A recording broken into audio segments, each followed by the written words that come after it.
I want to thank, once again, thank each and every one of you for being here, helping with this fundraising effort and everything that's going on. So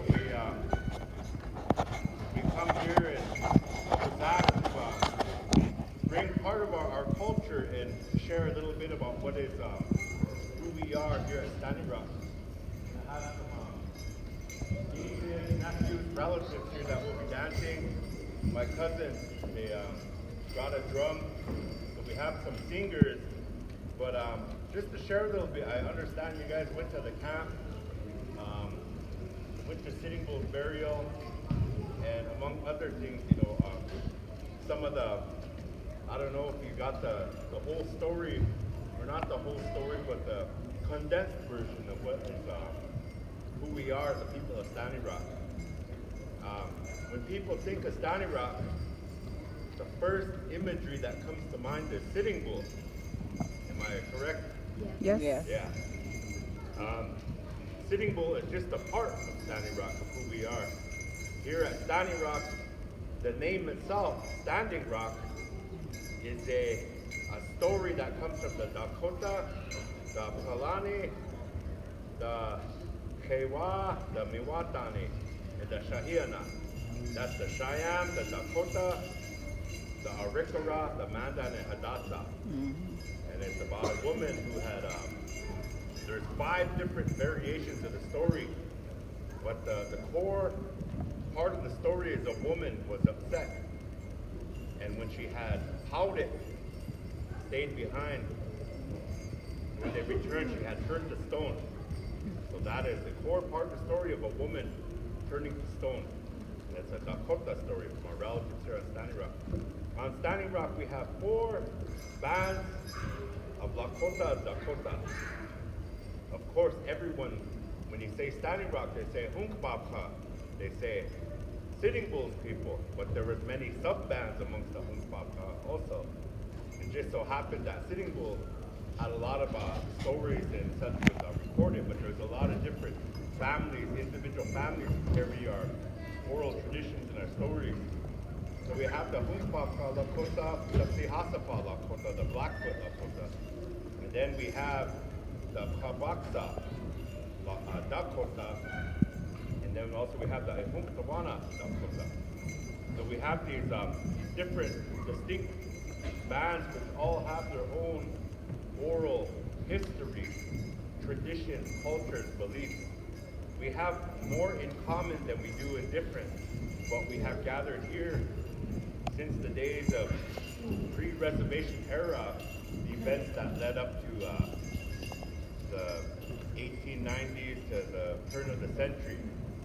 A lot of them, our people have a rich history amongst each other. So the area where the camp is at is a land that's sacred to a lot of the tribes that I mentioned before.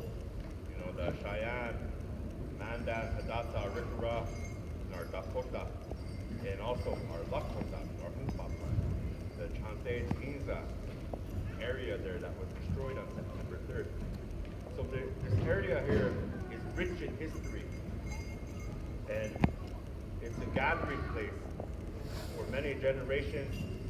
In our winter camps, it's been an area that's been the focal point of that whole winter, that year. So that area, it's no coincidence that the area where the camp is, that the people have gathered. People have been gathering there in the past. It's a sacred area. To our Hadassah relatives to the north, it's an eagle trapping area. To our Thankstaking, it's a place to make pledges for Lakota. To our Dakota people, it's where one of our leaders from the past has had a vision.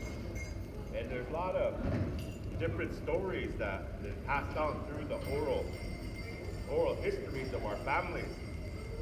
And the thing I will share with you the most, you won't find any of these in any book. No book whatsoever.